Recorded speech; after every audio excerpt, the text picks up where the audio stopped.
Hello மக்களே, welcome to RJ Tamil audio novels. நான் தான் உங்கள் ஆர்ஜே. என்னுடைய கதைகளை கேட்டு மகிழ என்னுடைய சேனலை சப்ஸ்கிரைப் செய்து கொள்ளுங்கள். இப்போ வாங்க கதைக்குள்ளே போகலாம். கதையின் பெயர் அவனதிகாரம். அத்தியாயம் 37. மறுநாள் இரவு அனைவரும் உணவருந்த சாப்பாட்டு மேஜையில் அமரும் நேரம்தான் திரும்பி வந்தான் அபிமன்யு. மீரா, அபி ஃப்ரெஷ் ஆயிட்டு வாப்பா, சாப்பிடலாம்.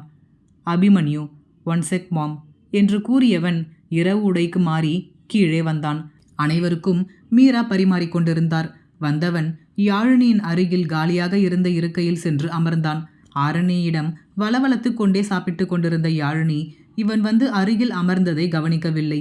ஆரணி கிசுகிசுப்பாக யாழினியிடம், நேத்து உனக்கும் அபி அண்ணாக்கும் பேரிங் ரொம்ப நல்லா இருந்தது யாழினி என்று கூறினாள். யாழினி, பேரிங் நல்லா இருக்கிற எல்லாரும் பெஸ்ட் கப்பல்ஸ் ஆகிட முடியாது ஆரணி என்று கூற, ஆரணி, அப்படியெல்லாம் இல்லை, நீ வேணும்னா பாரு, நீயும் அபி அண்ணாவும் தான் பெஸ்ட் கப்பல்ஸாக இருக்க போறீங்க என்று கூறி குறும்பாக சிரித்தாள். யாழினி, அப்படியா, சரி சரி, இந்த நாளை நான் கேலண்டரில் குறித்து வச்சுக்கிறேன். நீ சொன்னபடி நடந்தா உனக்கு நான் சாக்லேட் வாங்கி தருவேன். அப்படி நடக்கலைன்னா நீ எனக்கு சாக்லேட் வாங்கி தரணும். டீலா என்று சேலஞ்ச் செய்து கொண்டனர் இருவரும். இதை அருகில் இருந்து கவனித்த அபிமன்யு மனதினுள், அடிப்பாவீங்களா, நம்ம வாழ்க்கை உனக்கு விளையாட்டா போச்சா? சாக்லேட் வாங்கி தரேன்னு பெட் கட்டுற, ரூமுக்கு வா, உன்னை வச்சுக்கிறேன் என்று மனதில் நினைத்து கொண்டே வெளியில் எந்த உணர்ச்சியும் காட்டாமல் சாப்பிட்டு கொண்டிருந்தான். அவனிற்கு நேர் எதிரே மரகதம் பாட்டி அமர்ந்து சாப்பிட்டு கொண்டிருந்தார். அவரை பார்க்க பார்க்க இவனுக்கு கோபம் பெருக்கெடுத்தது.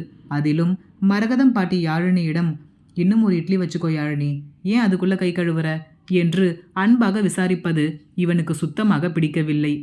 அபிமன்யு, இவங்க கிட்ட எல்லாம் எதுக்கு இவ பாசமாக பேசிக்கிட்டு இருக்கா? இடியட், கொஞ்சம் கூட இவளுக்கு அறிவே இல்லை. யார் எப்படின்னு புரிஞ்சுக்க தெரியலை. எல்லாமே நான் தான் சொல்லி கொடுக்கணும் போல இருக்கு என்று திட்டிக்கொண்டே சாப்பிட்டு முடித்தான். யாழினி, மரகதம் பாட்டி, வள்ளியம்மை பாட்டி, ஆரணி என நால்வரும் ஒரு குழுவாக அமர்ந்து பேசி சிரித்து கொண்டிருந்தனர். அதை பார்க்க பார்க்க அபிமன்யுவின் கோபம் கட்டுக்கடங்காமல் பெருக்கெடுக்க, யாழினி, ரூமுக்கு வா என்று சத்தமாக அழைத்துவிட்டு அறையை நோக்கி சென்று விட்டான். மரகதம் பாட்டி, போமா, தம்பி கூப்பிடுறார், போய் என்ன வேணும்னு பாரு என்று அனுப்பி வைத்தார். சரி பாட்டி என்று கூறிய யாழினிக்கோ உள்ளுக்குள் திக் திக் என்று இருந்தது. யாழினி, சும்மாவே ஆடுவான், இப்போ அவனை அடித்து சலங்கையை வேற கட்டி விட்டுட்டோம். என்ன பேச்சு பேச போகிறானோ தெரியலையே, இல்லைன்னா பதிலுக்கு திரும்ப அடிச்சிருவானோ? மண்டபத்திலேயே கையை ஓங்கிக்கிட்டு வந்தான்.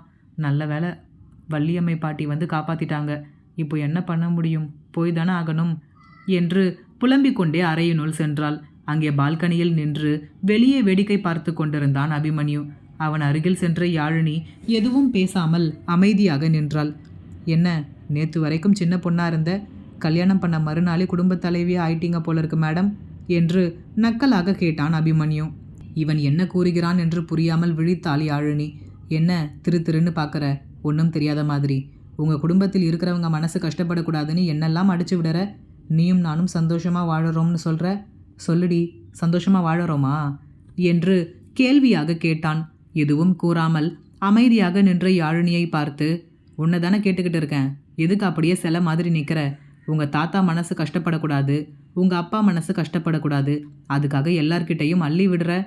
என்னை மாப்பிள்ளை நல்லா பார்த்துக்கிறார், தாங்கு தாங்குன்னு தாங்குறார், எப்படி எப்படி அவங்கக்கிட்ட நீ பாசமாக இருக்கிறது பார்த்து நான் கோவச்சுக்கிட்டு ஓ மேலே கோவப்படுறேனா என்று கூறி கை தட்டி சிரித்தான். அபியின் சரமாரியான கேள்விகளில் யாழினிக்கு விழி பிதுங்கி விட்டது. யாழினி மனதிற்குள், எல்லாத்தையும் ஒன்று விடாமல் கேட்டுருக்கானே, இவன் ரூமில் தானே இருந்தான், வீட்டை சுற்றி கேமரா ஏதாவது வச்சிருக்கானோ என்று எண்ணிக்கொண்டு இருந்தாள். அபிமன்யு, உன்னை தானே கேட்குறேன், வாயை திறந்து பதில் சொல்லு, எதுக்கு அப்படி போய் சொன்ன? நம்ம சந்தோஷமாக வாழறோமா என்று மீண்டும் கேட்டு ஒரு புருவத்தை தூக்கி அவளை பார்த்தான். அபிமன்யு, சும்மா ஹக் பண்ணதுக்கு என்னை கன்னத்தில் அரைஞ்சவதானே நீ, எப்படி நம்ம சந்தோஷமாக வாழறோம்னு அவங்க கிட்ட நீ சொல்லலாம் என்று மீண்டும் மீண்டும் அதையே கேட்டான். யாழினி, இல்லை, அவங்க மனசு கஷ்டப்படக்கூடாதுன்னு தான் அப்படி சொன்னேன் என்றாள் மெதுவாக. அபிமன்யு, நீ எதுக்கு இப்போ கில்ட்டியாக ஃபீல் பண்ணுற? இப்போ என்ன, உங்கள் வீட்டில் இருக்கிறவங்க எல்லாரும் சந்தோஷமாக இருக்கணும்னா நம்ம சந்தோஷமாக நம்ம வாழ்க்கையை வாழணும், அவ்வளவுதானே என்று அவளை ஒரு மார்க்கமாக பார்த்தவன், சரிவா, நம்ம சந்தோஷமாக வாழலாம் என்று கூறி அவளின் கையை பிடித்து இழுத்தான். இழுத்த வேகத்தில் நிலை தடுமாறி அவனின் மேலேயே மோதி நின்றவள், இல்லை, நான் உங்களுக்காக தான் சும்மா சொன்னேன் என்று அவசரமாக தடுமாறி கூறினாள். அபிமன்யு, சும்மா சொன்னா என்ன, நிஜமா சொன்னா என்ன, அது விஷயம் கிடையாது. நாம் சந்தோஷமாக வாழறோமா இல்லையா, அதுதான் விஷயம். என் கூட உன்னால் சந்தோஷமாக வாழ முடியாதுன்னு இப்போவே போய் சொல்லிடு. உன் பாட்டி இங்கே தானே இருக்காங்க, அவங்க கிட்ட போய் சொல்லு என்று கூற செய்வதறியாது கைகளை பிசைந்து கொண்டு திணறியபடி நின்றிருந்தாள் யாழினி. அபிமன்யு, என்ன இப்படியே நின்னா என்ன அர்த்தம்? எனக்கு டைம் இல்லை, நான் போய் உன் பாட்டியை பார்த்துட்டு வரேன் என்று நகரப் போனான். யாழினி, ப்ளீஸ் ப்ளீஸ் அவங்கக்கிட்ட எதுவும் சொல்லிடாதீங்க. தாத்தாவுக்கு ஏற்கனவே ஹார்ட் ப்ராப்ளம், இப்போ தான் கொஞ்சம் சரியாகி இருக்கு. திரும்பவும் என்னால் அவருக்கு எதுவும் ஆகிடக்கூடாதுன்னு தான் நான் அப்படி போய் சொன்னேன் என்று தலையை குனிந்தபடி கூறினாள். அதற்குள் அவளின் கண்களில் கண்ணீர் குளம் கட்டிவிட்டது.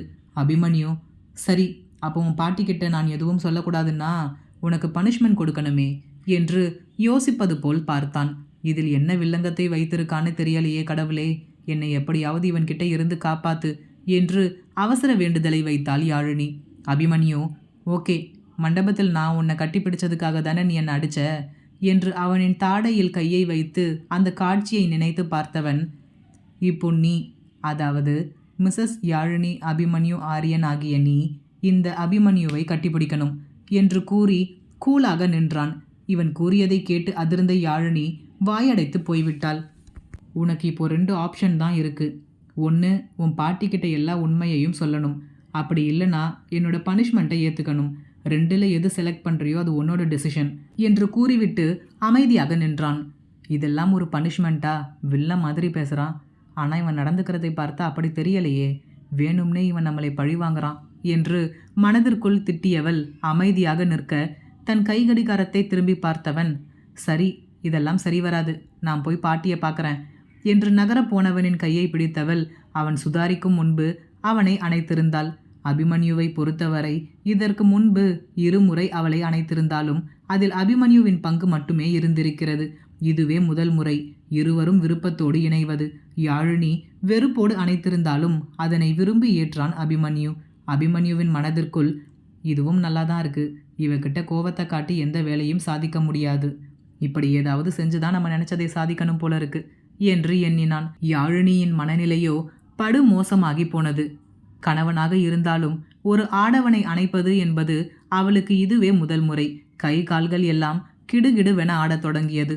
முடிந்த அளவு தன்னை கட்டுப்படுத்தியவள் சிறிது நேரத்தில் அபிமன்யுவிடமிருந்து விலகி திரும்பியும் பாராமல் அறையை விட்டு வெளியே ஓடிவிட்டாள். அப்போது எதிரே வந்த வள்ளியம்மை பாட்டியின் மீது எதிர்பாராத விதமாக மோதியவளை பார்த்த வள்ளியம்மை பாட்டி முகம் முழுக்க சிவந்து படபடப்பாக இருந்த யாழினியை பார்த்ததும் அவரின் எண்ணம், அபி ஏதோ திட்டிவிட்டானோ இல்லை அடிச்சிட்டானோ என்று அப்படி போய்விட்டது. என்னாச்சு யாழினி, என்னம்மா, அபி ஏதாவது சொன்னானா என்று படபடப்பாக அவளின் முகத்தை நிமிர்த்தி கேள்வி கேட்டார். அவரின் முகத்தை நிமிர்ந்து பார்க்கவே யாழினிக்கு மிகவும் கூச்சமாக இருந்தது. ஒண்ணுமில்ல பாட்டி என்று கூறிவிட்டு ஓடிவிட்டாள். கண்டிப்பா இவன் தான் ஏதாவது திட்டியிருப்பான். முதலில் அக்கா கிட்ட எல்லா உண்மையையும் சொல்லி இதுக்கு ஒரு முடிவு கட்டணும் என்று மனதிற்குள் தீர்மானத்தோடு மரகதத்தை தேடி போனார் வள்ளியம்மை. இங்கே அபிமன்யு யாழினி விட்டு சென்ற நிலையிலேயே சிலையாக நின்று விட்டான். உன்னோட மனசுல நீ என்ன நினைக்கிறன்னு எனக்கு புரியுது பேபி டால். உனக்கு உன் குடும்பத்தை ரொம்ப பிடிக்கும்னு எனக்கு தெரியும். ஆனால் நீ ஏன் இப்படி ஒரு குடும்பத்தில் பிறந்த? இதுவே நீ மட்டும் வேற ஏதாவது ஒரு குடும்பத்தில் பிறந்து இருந்தேனா உன்னையும் உன் குடும்பத்தோடு சேர்த்து நான் கொண்டாடி இருப்பேன். இப்போ அதுக்கெல்லாம் வாய்ப்பே கிடையாது. என் அம்மாவை வேண்டாம்னு தூக்கி எறிஞ்ச குடும்பம் அது. நமக்கும் அவங்க வேண்டாம் பேபி டால். உன்னை நான் நல்லா பார்த்துக்குவேன், அவங்க வேண்டாம் என்று மனதிற்குள்ளேயே பிதற்றி கொண்டிருந்தான். மரகதம் பாட்டியிடம் அனைத்து உண்மையையும் கூறிய வள்ளியம்மை அவரின் பதிலுக்காக அவரின் முகத்தையே பார்த்து கொண்டு அமர்ந்திருந்தார். பால்கனியில் இவ்வளவு காத்து வீசுது, ஆனா நீ சொன்னதை கேட்டதும் மூச்சடைக்கிற மாதிரி இருக்கு வள்ளி என்று கூறினார் அதிர்ந்த நிலையில் இருந்த மரகதம். வள்ளியம்மை, இப்படியெல்லாம் பேசாதக்கா, அவனோட மனசுல இருக்கிற எண்ணம் தப்புன்னு அவனுக்கு எப்படி புரிய வைக்கிறதுன்னு எனக்கு தெரியல. சின்ன வயசுல இருந்தே என் வீட்டுக்காரர் தப்பான விஷயத்தை சொல்லி சொல்லி அவனை இப்படி மாற்றி வச்சிருக்கார். நான் எவ்வளவு எடுத்து சொன்னாலும் அவன் புரிஞ்சுக்க மாட்டேங்கிறான். ஏதோ என் அக்கா குடும்பம், அதனால் நான் திரும்ப ஒன்று சேரணும்னு பொய் சொல்கிற மாதிரி பேசுகிறான். அவனுக்கு எப்படி உண்மையை சொல்கிறதுன்னு எனக்கு ஒன்றும் புரியலை. அதான் உன்கிட்ட ஏதாவது யோசனை கேட்கலாம்னு சொன்னேன் என்றார். மரகதம் பாட்டி, நம்ம இந்த விஷயத்தை முதலில் யாழினிக்கிட்ட சொல்லணும் வள்ளி. வள்ளியம்மை, இதை யாழினிக்கிட்ட சொல்கிறது சரி வருமா? பாவம் சின்ன பொண்ணு, அவளுக்கு என்ன தெரியும்? மரகதம், அப்படி இல்லை, சின்ன பொண்ணாக இருந்தாலும் இப்போ அவளுக்கு அபி கூட கல்யாணம் முடிஞ்சிருச்சு. இனிமே அவள் வாழ்க்கையை அவள் தான் வாழணும். இப்படி ஒரு சிக்கலில் அவள் இருக்கா என்பது முதலில் அவளுக்கு தெரியணும். அப்போதான் அந்த சிக்கலை எப்படி சரி பண்ணணும்னு அவளுக்கு தெரியும். நம்ம வெளியில் இருந்து பார்க்குறவங்க என்ன வேணாலும் யோசிக்கலாம். ஆனால் அந்த இடத்தில் இருக்கிறது யாழினி தான். எனக்கு ஒன்று மட்டும் புரியலை வள்ளி. இவ்வளவு கோபமாக இருக்கிறவன் எப்படி யாழினியை கட்டுனான் என்று சந்தேகமாக கேட்டார். அதான் சொன்னனேக்கா, மீரா கிட்ட நீங்கள் யாரும் உண்மையை சொல்லாமல் இருக்கிறதுக்காக தான் அவன் யாழினியை கட்டியிருக்கான் என்று சலிப்பாக கூறினார் வள்ளியம்மை பாட்டி. அதற்கு மரகதம் பாட்டி, இல்லை வள்ளி, நீ சொல்கிறது உண்மையான காரணமாக இருக்கும்னு எனக்கு தோணலை. இதுக்கு பின்னாடி வேற என்னமோ காரணம் இருக்குது. ஏன்னா நிச்சயதார்த்தத்தப்போ அபியோட முகமே கடுக்கடுன்னு இருந்துச்சு.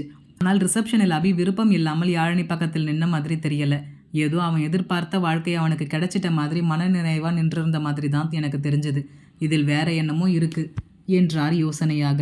வள்ளியம்மை, இல்லையேக்கா, அப்படி ஏதாவது இருந்தால் எனக்கு தெரிஞ்சிருக்குமே. என் வீட்டுக்காரர் தான் அவன்கிட்ட சொன்னார்.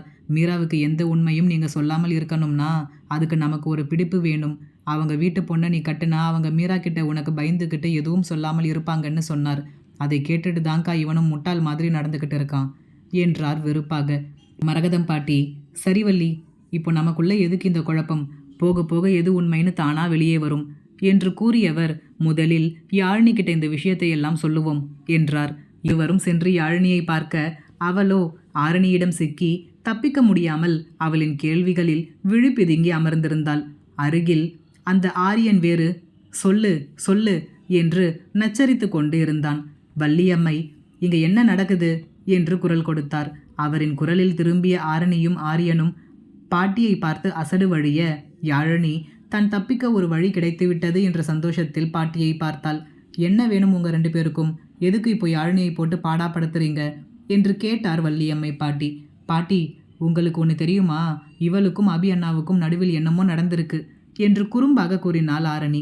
மரகதம் பாட்டி, அப்படியா, என்னம்மா நடந்திருக்கு என்று ஆரணியுடன் சேர்ந்து யாழினியை கிண்டல் செய்தார். பாட்டி என்று பல்லை கடித்தாள் யாழினி. ஆரியனோ, இதேதான் பாட்டி, நாங்களும் கேட்கிறோம். வாயவே திறக்க மாட்டேங்கிறா. என்னை விட இவ சின்ன பொண்ணு தானே, நான் தானே பெரிய பையன், என்கிட்ட கூட சொல்ல மாட்டேங்கிறா என்ன நடந்துச்சுன்னு என்று மரகதம் பாட்டியிடம் முறையிட்டான். அதற்கு வெளிப்படையாக தலையில் அடித்து கொண்ட யாழினி, ஏதாவது நடந்தா தானே சொல்ல முடியும், எதுவுமே நடக்கலை, நீ சொல்லுனா நான் என்ன சொல்றது என்று சலித்து கொண்டாள். உடனே ஆரணி கோபமாக, ஐயோ பாட்டி, இவன் நல்லா பொய் சொல்றா, நம்பாதீங்க, அங்க பாருங்க அவளை எப்படி ப்ளஷ் ஆகுறா. அது மட்டும் இல்லை, அபி அண்ணா பேரை சொன்னாலே முகம் சிவக்குது, என்னமோ நடந்திருக்கு பாட்டி என்று அடித்து கூறினாள். வள்ளியம்மை, சரிடி, அப்படியே ஏதாவது நடந்திருந்தாலும் உனக்கு என்ன? அவள் ஒன்றும் சின்ன பொண்ணு இல்லை, கல்யாணம் ஆயிடுச்சு. உன்னோட அண்ணி, உன் அண்ணனோட வாழ்க்கையிலையும் உன்னோட அண்ணியோட வாழ்க்கையிலையும் என்ன நடக்குதுன்னு பார்க்கறது தான் உன்னோட வேலையா? போய் ஒழுங்காக படிக்கிற வேலையை பாரு, இல்லை உங்கள் அப்பா கிட்ட சொல்லி விட்டுடுவேன் என்று அதட்டினார். ஆனா உன்னா இதை சொல்லிடுங்க, சின்ன பொண்ணுன்னு என்று முறுக்கி கொண்டு சென்று விட்டாள் ஆரணி. ஆரணியின் நிலையை பார்த்த ஆரியன் வாயை திறக்காமல் அவளின் பின்னோடு சென்று விட்டான். வள்ளியம்மையும் மரகதமும் யாழினியை அமர வைத்து மொத்த குடும்ப கதையையும் கூறி முடித்தார்கள். இவர்கள் கூறிய கதையை கேட்டு அதிர்ச்சியில் உறைந்த யாழினி, என்ன பாட்டி சொல்றீங்க என்று அதிர்ச்சியாக கேட்டாள். யாழினியின் முடிவு என்ன? தன்னை ஒரு பகடைக்காயாக எண்ணி திருமணம் செய்த அபியுடன் சேர்ந்து வாழ்வாளா அல்லது பிரிந்து செல்வாளா? இனி வரும் அத்தியாயங்களில் பார்ப்போம். இந்த கதை பிடித்திருந்தால் மறக்காமல் லைக் பண்ணிவிட்டு அப்படியே சப்ஸ்கிரைப் பண்ணிடுங்க ஃப்ரெண்ட்ஸ். மீண்டும் அடுத்த அத்தியாயத்தில் சந்திப்போம். நன்றி.